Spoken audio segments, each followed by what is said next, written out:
Mungkin di teman-teman di perusahaan seperti ini, walaupun ini perusahaan jasa misalnya, tapi tetap sama saja. Biasanya eh, ada pelatihan peningkatan skill, ya. Pelatihan peningkatan skill misalnya, tadinya kita pada saat masuk walaupun sarjana, mungkin nilai kita sudah 6 atau 7. Biasanya setelah berjalan setahun, 2 tahun, 3 tahun, 5 tahun, seorang manajer pun biasanya butuh pelatihan tambahan untuk meningkatkan, ya, skill mereka. Tentu otomatis kinerja dan produktivitas juga akan naik, ya, seperti itu kurang lebih. Maka butuh pelatihan, dan biasanya pelatihan seminggu, 2 minggu, ya. Maka kita keluar dalam kondisi punya pengalaman baru. Mau lebih bagus karena ada pelatihan sampai 6 bulan, 1 tahun, ya. Kayak disekolahkan khusus, pulang kemudian naik jabatannya, biasanya seperti itu. Ini saya datangkan contoh karena teman-teman di perusahaan jadi supaya lebih mudah memahami. Ramadan itu sebenarnya adalah lembaga training, ya, pelatihan. Namun ini lembaga training raksasa terbesar di dunia. Tidak ada lembaga training seperti Ramadan, ya. Karena pesertanya semua yang syahadat di muka bumi. Training-training umumnya paling beberapa perusahaan yang ikut, berapa orang ikut. Ini miliaran jumlah umat Islam, ya, lebih dari 2 miliar populasi umat Islam seluruh muka bumi ini yang sudah balik mengikuti program-program ini. Dan program ini sebenarnya jelas arahnya, yaitu bagaimana mencapai tingkat ketakwaan. Allah sebutkan dalam surah Al-Baqarah ayat 185 tentang masalah Ramadan, ya, di mana Allah SWT berfirman, ya ayyuhalladzina amanu kutiba alaikumus shiyamu kama kutiba alal ladzina min qablikum, targetnya la'allakum tattaqun.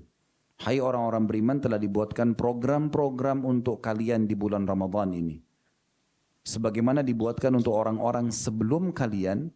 Jadi umat-umat sebelum kita juga sama. Di Ramadan mereka juga puasa dan program-program umumnya, agar kalian mencapai tingkat ketakwaan. Apa makna takwa? Takwa itu maksudnya patuh kepada Allah. Sederhananya begitu. Takwa itu patuh.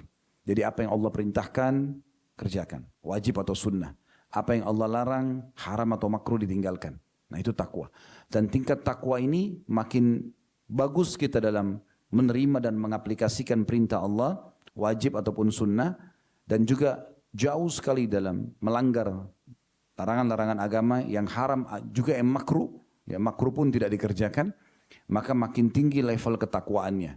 Dan perbedaan dasar antara satu manusia dengan manusia yang lain tidak dilihat dari sukunya, negaranya, materinya, tapi dari ketakwaannya. Allah menyebutkan dalam surah Al-Hujurat, inna akramakum indallahi atqakum.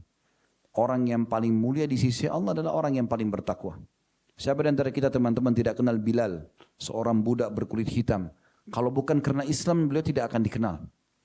Budak diperjualbelikan di Mekah, dihukum, disiksa oleh majikannya. Masa itu kalau majikan bunuh budaknya nggak ada masalah, nggak dihukum.